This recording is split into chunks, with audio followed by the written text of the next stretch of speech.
Germany's parliament has approved the deployment of one of its naval warships to the Red Sea. The frigate is already on its way to the region to join a European Union naval mission there, but it needed a mandate from German lawmakers to take part. The international force was set up to protect ships in the Red Sea from attacks by Houthi militants from Yemen. The German frigate Hessen has been deployed to the Red Sea. Once it arrives, it will join the EU naval mission called Aspides. Its main task? To help protect commercial ships against Yemen's Houthi rebels. It's about the freedom of trade and trade routes and securing the ships that pass through here on the most important trade route between Europe and Asia. In recent months, the Iran-backed Houthi militia has been attacking cargo vessels in the Red Sea in response to Israel's military operations in Gaza. The US and the UK reacted by bombing Houthi targets. Germany is now also involved in securing the trade route, but the role of the Bundeswehr is limited to escorting merchant ships on their way through the Red Sea and fending off attacks. It's only about defending against attacks. It's not about strikes on the mainland or anything like that. It's about defense against detected missiles, drones and other things.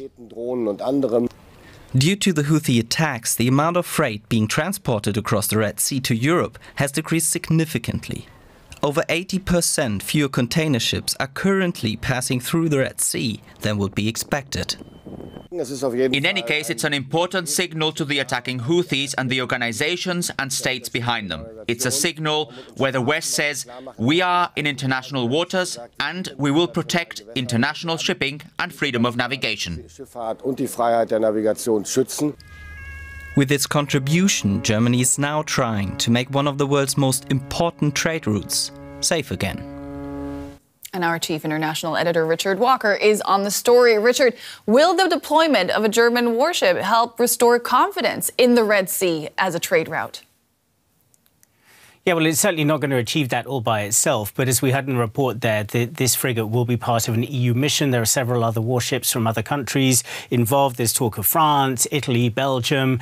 Denmark also recently sent a frigate to the region. And also the US and the UK have had warships in the Red Sea for some time now. So what you really have to see this as is Germany kind of chipping in, doing its part to try to restore security in the Red Sea. And what you heard from representatives of the government speaking in the debate on this in the Bundestag during the day today was that they were very much framing it in that way, that Germany has a responsibility as a country that benefits a lot from international trade, just as other EU countries do, to try to assure the security of this trade route that is now so massively under threat. It is already disrupting, as we just heard in the report there.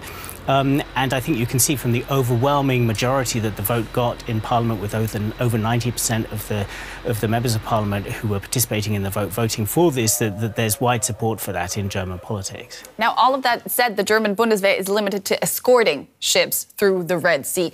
Why isn't Germany taking a more significant role alongside the US and the UK if so much depends on it for Germany?